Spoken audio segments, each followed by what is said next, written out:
Welcome back, warriors. Kwe Tanse Sego, Kwe Nindaluizi Pam Palmater, and I am the host of this show, The Warrior Life.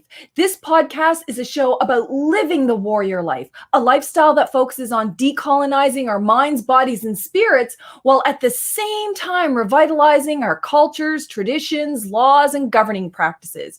And it's also about asserting, living, and defending our sovereignty all over Turtle Island. And there was a time when governments, institutions, media, and society erased our histories and silenced our voices. And when they did talk about our issues, they spoke over us and for us in a way that covered up our lived realities. This is changing. Even in my lifetime, I've seen a significant difference. I've seen more and more Native peoples represent us in a wide range of areas, from land defenders, water protectors, lawyers, teachers, authors, actors, and filmmakers. Today's guest is someone whose work I have admired for a really long time. Courtney Montour is a Mohawk filmmaker whose work focuses on exploring all of the complex issues related to Indigenous identity, an area that I care a lot about too. Her previous films include Flat Rocks and Sex Spirit Strength, and she's also directed several episodes for other documentary series like Mohawk Ironworkers and Skindigenous. She also has some really exciting news to share with us today about a new documentary. So we better just get right into this. Welcome to the Warrior Life podcast, Courtney. Hi, Pam. Now for having me.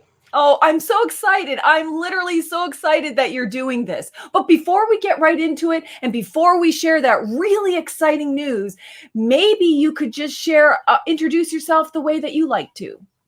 Yeah, sure. I'm Mohawk, Kanien'kehá from Kahnawà Mohawk territory, and my community is just outside of Montreal. I've been really fortunate to be able to work with my community and just the Indigenous community in this area pretty much all of my life on different issues. Started off working in education, and now that transitioned into being a filmmaker. And I've been working in film now for just over 12 years. That's really exciting. And I know a lot of people, when they listen to my podcast, anyone who comes on my podcast, the first question, they have several questions, but the first one they always ask is, how did this person get to where they are today? So maybe you could tell us a little bit about your path, what were all the steps that you took to get to where you are today? I did journalism. I graduated from journalism at Concordia University. And I had never intended to go into film. I didn't think, I had a film background. My next move was to actually go over to McGill University and work in the School of Social Work there and help coordinate their Indigenous Access McGill, their support service for Indigenous students. And from there, that led to creating a course with the Kahnawà community, Indigenous Field Studies. So a course where we take students from McGill, bring them to the community. Everything is led by the community. So that was a really great experience to co-found that with several people at the university, and it's an ongoing course.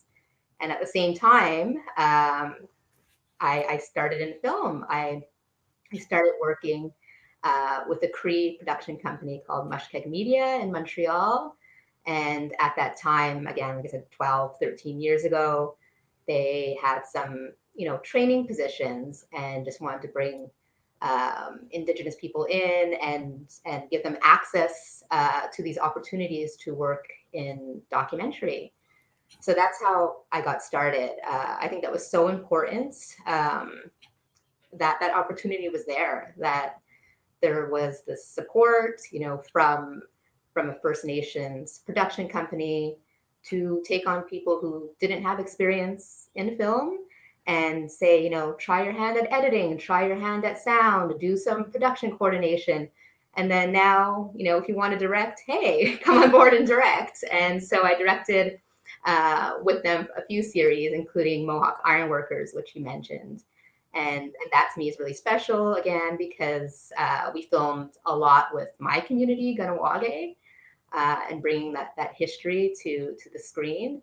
And that's what's really important to me, is that all of my work is really based on bringing our Indigenous stories, to the screen, and our histories. And so our communities can be proud to see their stories out there. What's really exciting about that is not only are you learning about all of this, getting work experience in, documentaries, directing, film, like everything that goes with it, but you're also helping to share that knowledge with other people so that we have the next generation coming up and they can represent our voices. And I think that's the best part about this. In other societies, you have people who are, they're the only one expert and they keep all the information to themselves like gatekeepers. But in our communities, it's about, how are we giving back in this relationship with our communities? So that's really exciting to hear that's, some of the experience that you brought to all of this. And in the introduction, you also I also talked about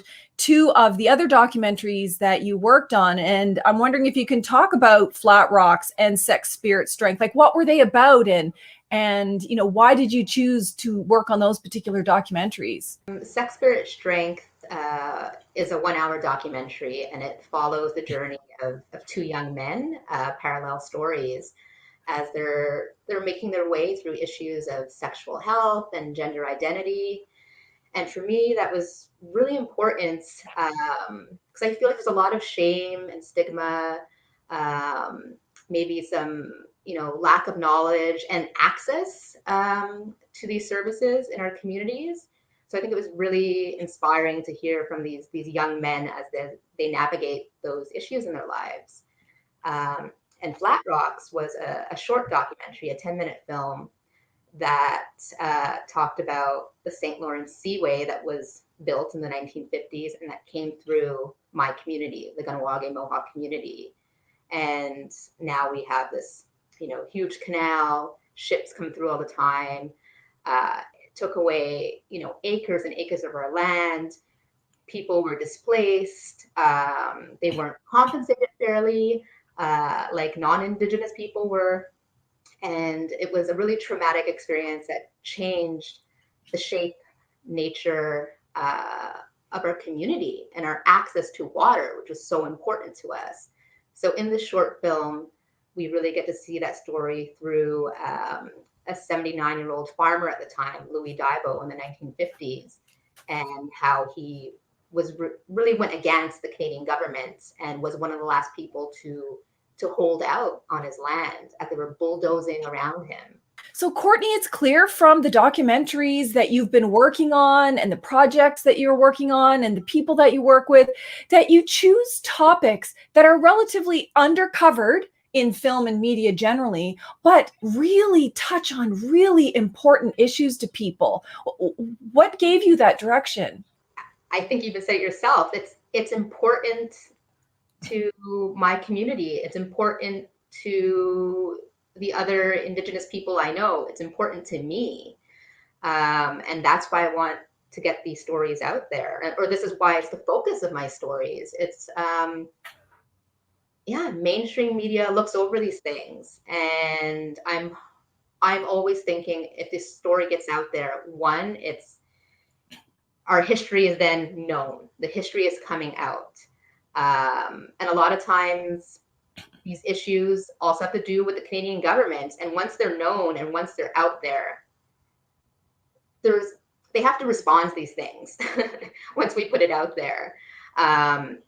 Like Flat Rocks, there's lots of documentation, but a film hadn't been made before on the seaway construction in Kahnawà.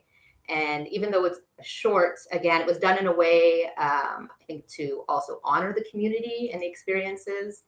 And I also brought in the Kanien'kehá Mohawk language as a narration for the water.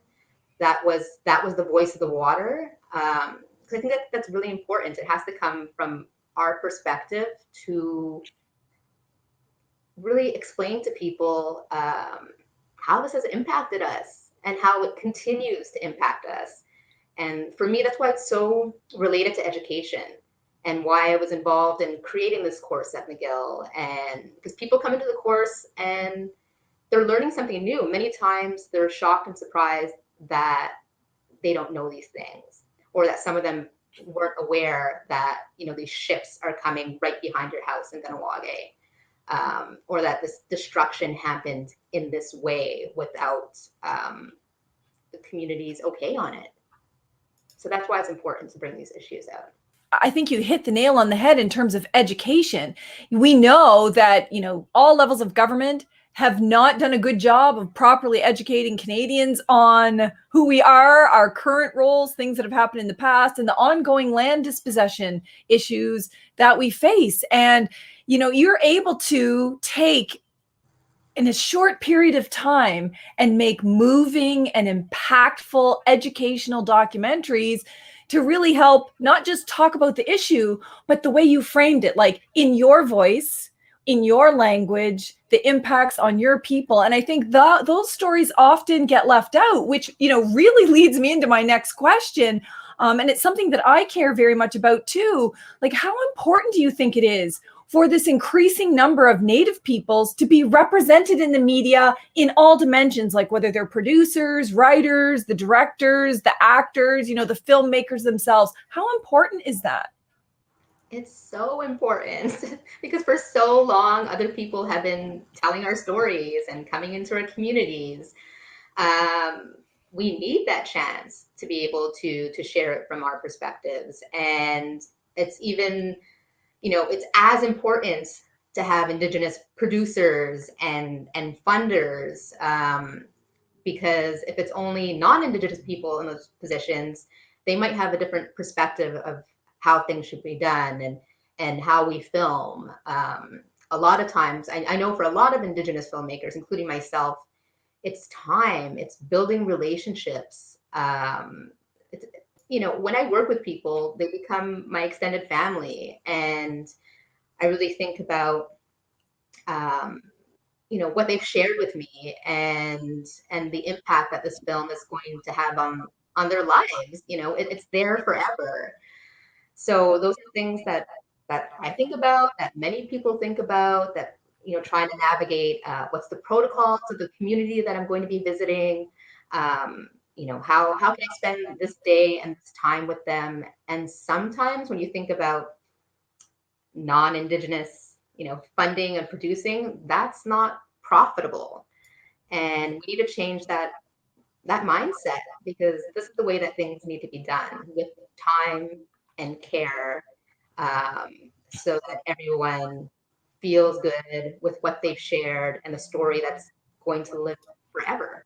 It's really exciting because I met you years ago, when I first came to Ontario, and I knew that you were in this industry and you were doing all of this work, and it made me so happy. It was like, here is this young person who is coming up and is going to properly represent our Native voices on issues that we really, really care about, things like identity. So I'm not going to spoil the great news, but let's just jump right into your great news, because you have a documentary that is going to be premiered at Hot Docs this May. So first of all, congratulations. I'm so excited for you. And can you tell all of our listeners and viewers what this film is all about? Well, the film is called Mary Two-Axe Earley, I Am Indian Again. And it's a short documentary on Mary Two-Axe Earley. She was a Mohawk woman from my community, Kahnawà, and I just, she's one of my heroes. She took on the government and to change sex discrimination in the Indian Act. And that's really what her fight was, and, worked for decades and decades with other women to change these laws so that Indigenous women and children could come back to their communities, could be accepted, could belong. So that's really the heart of the story in this half an hour documentary. And it's the first film on Mary Two-Axe Earley. And it's a chance for her to share her story again in her own voice, we have some beautiful audio recordings that filmmaker Alanis Bobswin had recorded with Mary back in 1984 in Mary's home in Kahnawà, and they had sat together for several months. And so these recordings are the backbone of the film. And so I think it gives it, like, it's just exciting that it's the first film and that it's such a special way because Mary gets to tell her own story in her own voice and speak to us rather than someone else telling her story. That's one of the parts that I like the most. Now, I'm going to admit to everyone that I've had a bit of a sneak peek about what this Hot Docs documentary is all about. And what I love most about it is it's your voice, your Mohawk Kanien'kehá voice, presenting the voice of another Kanien'kehá person, Mary Two-Axe Earley, and her powerful mission to end sex discrimination in the Indian Act. And I think that's exactly how it should be done. Not only should our histories be told by us in our voices, but that as much as possible, we let the leaders, the heroes, the advocates, the activists, the people who are leading the way tell their story in their voice. And I am so excited for this documentary. And I'm wondering if you could talk like just a little bit more about the recordings, because as a researcher, I've been working on identity issues for a long time. I wrote a book on, Indian status and the Indian Act and all of the sex and race discrimination. And whenever I go to educate others about this or write about it, I look all over the internet and in libraries just for like pictures of Mary. And I think there's like 3 pictures of her on the internet, information about her. And I've never heard about these recordings. So could you tell us like how that all came about? Well, that's the one frustrating, infuriating thing is that there's almost no information, visuals, pictures, video, film footage out there from Mary. So I think that's the first, thing to say is that Mary's fight and these women, their fight was so well documented over the years, and the media was always covering them, but it wasn't kept. And so that was the really frustrating thing during making this film as well. It was a 4-year journey, and part of it was just the intensive research that went into it to really make sure that that I wasn't overlooking anything. And, I would have all these written details and dates and sometimes have a media outlet and just so much information about an event or see how it was written in a newspaper, but then you would go and go to request that, and no, we threw it out. That's the biggest thing that I want to talk about, how difficult it was and how upsetting it is that this isn't considered important as a whole by Canada, by our Canadian institutions. And I think a lot of that also has to do with that it's Indigenous women's stories, it's a woman's story as a whole. Might have been done differently if it was a man. So that's one big thing to start with. And then the tapes from Alanis, these recordings. I've been fortunate to get to know Alanis through her work with me on Flat Rocks. She mentored me on that short film.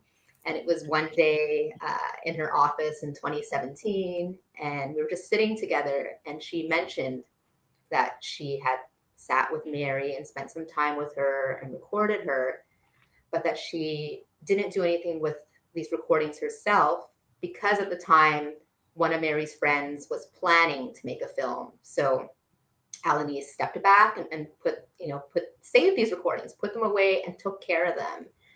And she asked me if I would like to do something with them. And, I was just so honored, I don't know, taken aback, like that she offered me these recordings. And for me, I really ensure that I work on projects that I care about. That's the most important thing to me, that issue, the people, that's something that I care about. Because if not, then maybe there's someone better out there to share this story. So yes, of course. I mean, I've known of Mary for as long as I can remember. She's from my community. I always follow this issue of Indian status and who belongs and who doesn't. And Mary's name is always in every article out there when these issues are brought up. So yes, it was a yes, yes, yes. I'm going to take these recordings, and that was in 2017. And there's about 6 hours of recordings of Alanis spending a few months with her friend Mary, sitting in Mary's home at the kitchen table and just talking. And I had the chance to hear a couple of other kind of journalist interviews, and it's not the same.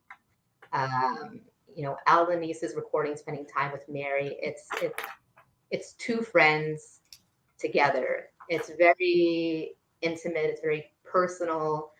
And then, Alanis with her filmmaking skills, she's always there to listen and not ask questions nonstop.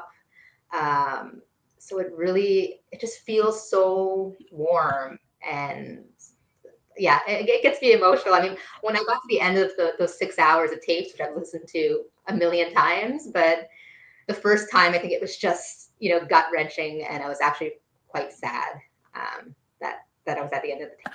I can tell you, I haven't heard all of those tapes, but when I got a sneak peek at the documentary and I heard Mary's voice, it was so impactful. I mean, this is someone I didn't know. I'm not from Kahnawà. I'm from Ugbaganjig in northern New Brunswick, Eel River Bar First Nation. But my whole life, we grew up, my family impacted by sex discrimination in the Indian Act, racism in the Indian Act. And we've always looked to who's doing the work on this and how can we support it. And Mary Two-Axe Earley's name was always there. She's one of the reasons why I did my doctoral research on this, why I've done like advocacy on this, why I've tried to help other people on this issue. And so when I heard her voice, I just felt myself being very emotional. Like I'm hearing the words from someone who I consider like a grandmother. And, maybe that's just a Native thing, but she very much feels like the grandmother to all of the people that she helped return to their communities. And for people who don't know Mary, this will be the first time maybe hearing her voice, but for all the Native people who ever worked with her or knew knew about her, I imagine they're going to have the same reaction, because it's emotional as it is educational to hear her voice in a way that, what are the chances that there would be these recordings here? And for people who don't know who Alanis Abomsawin is, she is a Native documentary filmmaker. She's an award winner. She has been doing documentaries, showing tons of issues impacting us, whether it be land defenders, water protectors, every issue that there is that's important to us, she's been covering it. And what I really appreciate about her is that she offered these recordings to you like you offer your knowledge and skills to another generation in Kahnawà around filmmaking and things. It's like helping to build each other up. And so this whole documentary, just so impactful. And, one of the things when I first heard you were working on this documentary, I think I read the first line of your email and I was like, oh, I don't even care what she's asking. Yes, whatever support I can offer you. Yes, yes, yes.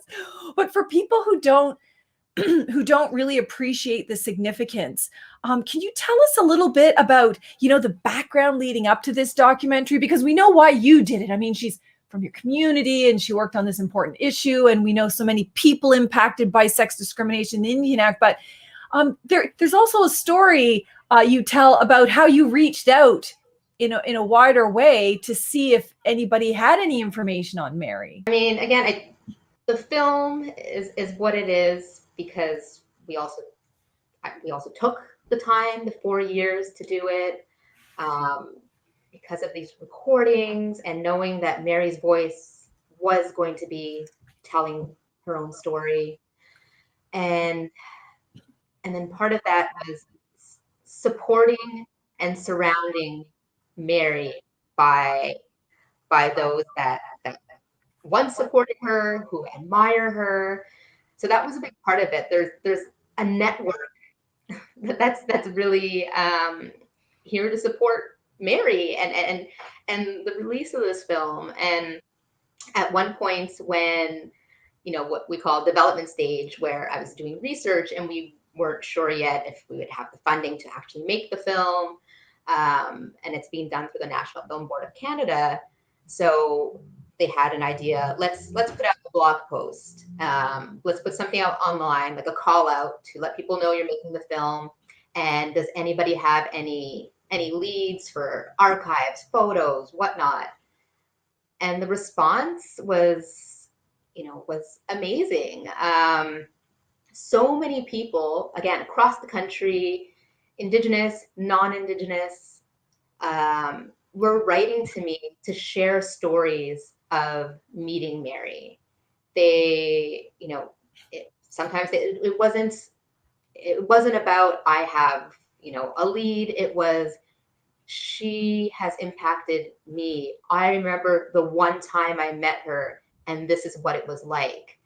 So to know that, sometimes that's 30, 40 years ago that they met Mary or heard her speak, and they felt the need to share, the story with me in detail. I mean, it just shows the lasting impression that Mary left with people, because of her character, her compassion, her way to do this work with love, and the persistence. 20 plus years of going to the government, saying the same story over and over and over, telling journalists the same thing over and over and over, but having that patience. And it's people remember it, and it changed the law, and it changed people's lives. And I think people are just they're really grateful that that Mary's story is finally going to be told in a film. And so that support has been there, also from just lots of women who were part of the National Action Committee on the Status of Women, were constantly putting me in touch with other women and people across the country that, they might know someone. So now this network is there supporting Mary. And that's one thing that I learned while making this film, or was surprised about, was, I guess, learning about her impact on women's rights in Canada. I was always looking at it through this lens of Indigenous issues and First Nations women and children, and what her work has done for them. But speaking with all of these non-Indigenous women who worked alongside her and who were inspired, they're the ones who told me how important her work was in the overall women's rights movement in Canada. And I don't think a lot of people know that. We need to celebrate that a First Nations woman, a Mohawk woman, a woman from Kahnawà was a part of that movement and helped change a country. It needs to be known. She's literally a Canadian icon, in addition to being a shero for so many of us on identity issues. And that's why, another reason why your documentary is so important. Canada hasn't told the history of its own heroes. And think about all of these non-Native women. And I believe it was the Status of Women report, which is one of the first reports to actually mention sex discrimination in the Indian Act, and to tell the government, listen, on women's issues, you also have to deal with this issue, sex discrimination in the Indian Act. So she's just has profoundly impacted so many people. And I'm really thankful for your documentary. And another part about that, so you show Mary's voice, but then you also include the voice of one of her friends. And I'm wondering if you can talk about that, because when I saw that, I didn't know her. in the beginning, and listening to her, so she was there at the time and she knew Mary. So you're talking to an elder, a very precious elder, about this. And I'm wondering if you can tell us about her and her background and how you got to include her in the film. Yeah. So Nellie Carlson was Cree from Saddle Lake First Nation, and she was now based in Edmonton. A really beautiful, caring, and important elder, instrumental in this movement as well. She was one of the co-founders of Indian Rights for Indian Women, the movement, and she unfortunately passed on in September of last year. And she was such a huge part of this film. I reached out to her again back in 2017 when I was just doing research, and spent again months speaking with her and her daughter over the phone, and was excited to be a part of this and share her perspective. And at the time, again, we didn't know when we'd start filming, if we were actually going to be able to make this movie. But to me, it was just so important that we need to sit down with Nellie now. She was 90 at the time. That we need to sit down with Nellie and record her. Anything can happen by the time we're ready to actually make the movie. This was something urgent, because once our elders pass on, that knowledge goes with them, unless it's been shared already for us to help carry on those stories. And just like Mary, Nellie had the same situation where there's not much out there in the media that was kept. So it's the same thing that was like, this is the time. We really need to film with her now. And so we made that accommodation. And when I was in Edmonton in 2017, we sat down together and spoke. And she spoke for, I think, like an hour and a half. And she was just so passionate about these issues and the time she spent working. So I just, again, so I couldn't be more grateful for the time that her and her family shared with me. She had a chance to see the film before it was completely finished, but she watched it several times at home. So I'm so happy that she had the chance to see it, express how she felt about it before she did pass on. And it's just so important to have her be a part of it. And I think, there's so many things that she says in the film that are emotional, but I think one thing that sticks out to me when we talk about 1985 and Bill C-31 and this law finally coming through, and I'm asking her, like, what was it like, all these years? And I'm like, 15, 17 years. And she's like, oh, it was like 20 plus years. Like, don't get me started, was kind of her reaction. But what she said next was, oh, my children were all grown up by then. And, it's only the kind of thing, that someone like Nellie and these women could say, that they're measuring the time in the time that their children grew up and are now adults. That's the amount of time that they spent working on this issue and traveling and going to the governments and, just having to put up with all of this. It's the sacrifices that Mary and Nellie and all of the women from Indian Rights for Indian Women, put up with, and the sacrifices that their families and children also did for First Nations women and children in this country. It also goes to show why it's so important to have Native filmmakers, because Natives push to do things outside of the box. What if you had waited till all your ducks were in a row, everything was good, everything was perfect, everything was confirmed?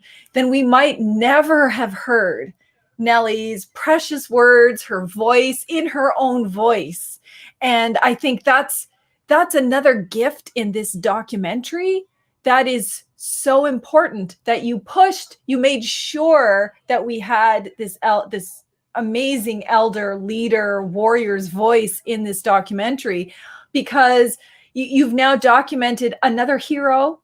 You've done that for her family, her community, and all of the women and children who've had this same experience. And it really goes to show how important it is that we go with our gut instincts, that we protect our elders' voices, that we push to make these things happen. And that's also on you, Courtney, that you thought to do this, that you pushed for that, or we could have lost her voice. And think about how many elders' voices we don't have, because it wasn't Native people, pushing for this. And so I think that's so significant to this documentary. And I'm sure you'll see a lot of, when people finally get to see it, just how appreciative they are of that. Now, another person that you had in the documentary, I'm not going to name them all because we want to save some of it, was that you also included her son.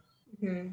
Yeah. And I didn't know that was, that was her son. I didn't know about her background, but the fact that, he's talking about the impact on him and how amazing his mother was, coming from his voice. I think that's another important contribution. For me, it was always important to, again, Mary's telling her own story, but I didn't want to keep this in the past because there's many people who don't know anything about it. I didn't want them to see the film and think, oh, so this issue is resolved. It's a historical issue. So I made sure to bring people in today. I mean, I'm in the film, and I gathered people together at Mary's home in Kahnawà, which is now where her daughter lives. To me, it's such an important place to be. It's where so much of the work started. It's where Mary grew up in the house, raised by her grandparents. It's just, again, that connection to place. And I think of the history there and the women's meetings there when they're meeting in secret. And because the recordings were also done in that space, I'm like, we need to go back there and we need to listen to these recordings together and also just share some stories. And so her son, Ed, came to join us. And then I invited Jody Calaboo Stonehouse and her daughter, Isabella, who live in the Edmonton area and are just two individuals who are impacted by Mary's work. And we just got together to listen and to reflect. It was the first time that any of them were hearing these recordings. And for Ed, it was, again, it's to hear that strength and compassion that, he had from his mom. You could just tell all of his outlook on life was something that was passed down from his mom, Mary. And again, Ed also passed away. He passed away as well in January. And so here you have captured the voice of and the spirit of Mary in her son. And, one of the things that struck me, like, knowing that he had passed away, I was like, oh my goodness, she caught yet another elder's voice who is able to share something wonderful and happy and beautiful in the very place where she had secret meetings, in the very place where all of these women came up with, how are we going to do this?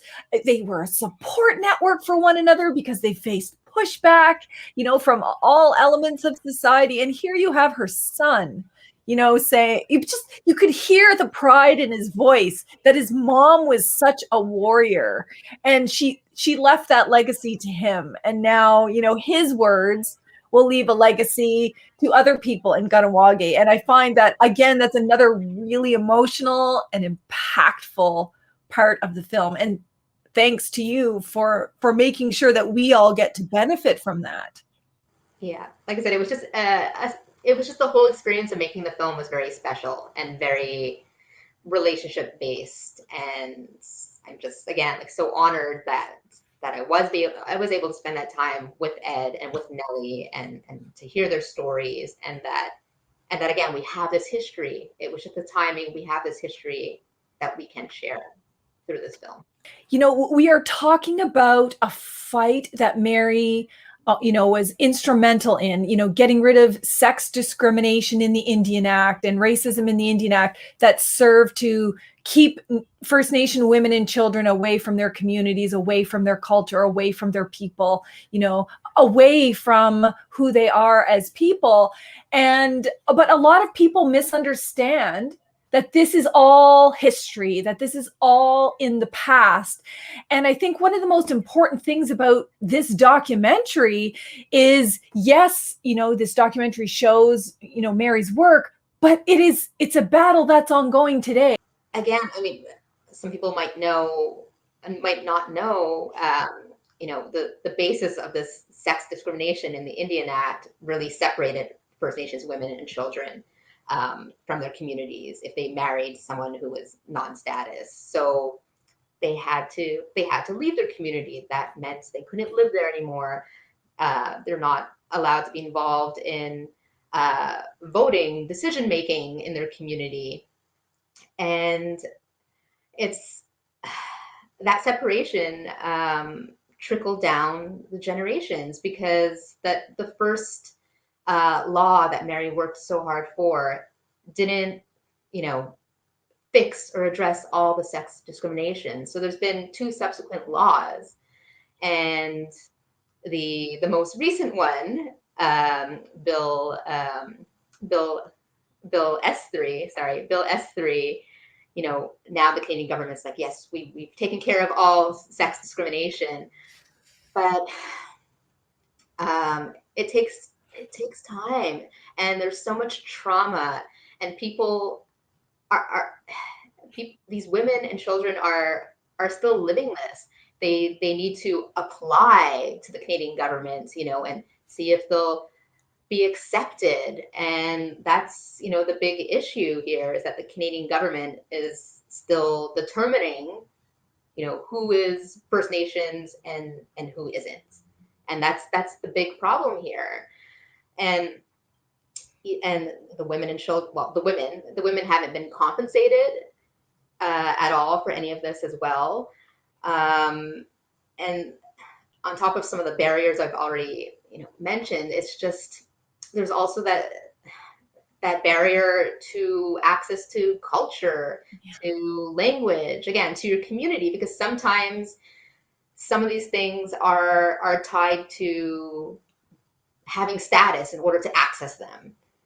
And so it's these women are doing the work to be able to reconnect with their communities, to learn about their culture. Again, all the weight is being put on First Nations to tell the government, hey, step out, step back. This is not what you should be doing. For people who don't know, there's a very clear connection between murdered and missing Indigenous women and girls and the final report of the National Inquiry into Murdered and Missing Indigenous Women and Girls, who found that one of the root causes of violence and sex discrimination against First Nation women today is the ongoing sex and race-based discrimination in the Indian Act that excluded them for so many years. And when they did include them, they included them under different sections. They never acknowledged the harm. And like you said, never compensated them. And so, you have a system which is still ongoing. And now you've got many other women like Sharon McIver and Lynn Gale and many other people that are still embroiled in litigation or lawsuits or complaints at the United Nations around the failure to fully remedy, not just technically whether or not you get status, but what about all of that trauma? I mean, you said it earlier, when you've got Mary and you've got Nellie talking about the impact, not in years, but in generations, whether it impacts their kids or their grandkids, whether they're grown or not grown. I mean, that would be unfathomable in Canadian society for those kind of impacts to go on, yet we still have it. And so I appreciate that you have taken an issue that's still impacting us but also helping to educate the Canadian public that, we have these heroes who made a significant contribution, where some of these amendments to the Indian Act would never have happened without their advocacy and leadership. And, she really makes me proud, and you make me proud that you're, sharing her story. And, we've talked about, a very controversial issue. So we know that sex discrimination in the Indian Act, race discrimination is still very much an issue. We know there's a legislative extinction date for Indians, that this isn't a mistake. Canada's intention was always to try to control us through the law and make sure that we're extinct someday in the future so they don't have to deal with our land issues, treaty issues, sovereignty issues, and all of that stuff. And, First Nations and sovereign nations have responded saying, just get out of the business of telling us who's an Indian and let us decide. And so I want to talk about that just a little bit, because some people might say, the Indian Act is a colonial instrument. It's racist. Why is Mary's fight to end sex discrimination in the Indian Act so important? It is so important, and because the Indian Act is the framework that we're working from right now. It's here. It's not going away anytime soon. I think many people would love to see something else and Indigenous sovereignty, but until we get to that point, we need to get rid of the sex discrimination in the Indian Act, because it's playing out in our lives every day. Something that, people are just clearly unaware of in terms of how many people it's still impacting. And one of the things I really appreciate, like you and I've had so many discussions about Mary, as this amazing leader. And to me, Mary was effectively representing our sovereignty in the best way. She was fighting against Canada controlling who we are as quote unquote Indians, as First Nations people. She was also fighting to protect the future of our nations, knowing that if we allow sex discrimination to continue in the Indian Act and keep excluding all of these women and children, we won't have nations in the future. So she was literally fighting at the heart of sovereignty for our communities. And that's another really impactful thing. And, I also appreciate what you were saying around the fact that the Indian Act, like nobody really wants the Indian Act. We all agree that it's problematic, but we also know it's not going away tomorrow. And so for every day that it exists, it can't be a piece of federal legislation that is sexist and racist and continuing to eliminate our communities by targeting First Nation women and children. So I think this will re-up this issue in Canadian society, because a lot of people misunderstand that it has been fully resolved. Let's get to some of the good, exciting part. What happens next? Give us the details about the Hot Docs premiere and the special panel that you and I get to do during that time. Hot Docs is a documentary film festival that normally takes place in Toronto. This year it's virtual, which I think is great. It's all films will be accessible to view across Canada, so it gives Mary more of an opportunity to be seen and known. The festival runs from April 29th to May 9th, and you can buy tickets at hotdocs.ca. And so you just go on the website. There's get tickets, and then it brings you to the whole program. And you can check out some other films. There's other films by other Indigenous filmmakers as well. There's a great filmmaker, Elmaya Tailfeathers. She has her feature film that will be premiering there as well. And I know that was, again, a very heartfelt project for her about her community, about her community's response to the opioid crisis in her community. So that's a really great film that I think you should also check out. And for our film, again, it's Mary Two-Axe Earley, I Am Indian Again. And for the panel, we'll be doing a virtual Q&A on Thursday, May 6th at 5 p.m. Eastern. And so same thing, once you're on the Hot Docs, Mary Two-Axe Earley, I Am Indian Again, there'll be 5 tickets, and you can also RSVP for the panel right there. and we'll be talking about the film. We'll be taking questions. We can discuss these issues, in more detail, and then hopefully it'll give people a chance to see the film so that they can ask even more about, everything that they're going to experience. Yeah, that's a really exciting part. I mean, as you can tell, I'm super excited, not just about the documentary, but the issue itself. And I'll make sure, obviously, to post links to all of this because the National Film Board, with whom you collaborated to make this documentary, has information on their website. They'll also be showing it on YouTube Live at the same time. So there's links for that as well. But what's really great is that, we'll be able on this live panel to just answer questions, the most burning questions about people who've seen the documentary, maybe who haven't seen the documentary, and, help really get Mary's voice out there. And I think that's super exciting. And of course, you can follow Courtney in the meantime and any updates she has on Instagram. She's at Courtney Montour. And then, of course, on Facebook, Courtney.Montour, and you'll see us promoting it widely just in case you forget. We'll post all of the links, but I think everybody needs to see this documentary to really appreciate Mary's voice, Courtney's voice, Nellie's voice, Ed's voice, like everybody that's been a part of it, because as you said, when we were having this interview, it's really a culmination of all of the people you surrounded yourself with. I mean, even people who don't actually appear in the documentary have some kind of influence, even if it's just indirectly supporting or being excited about this. And you worked with a lot of people during this time, didn't you? So I'm really looking forward to everyone getting a chance to see it.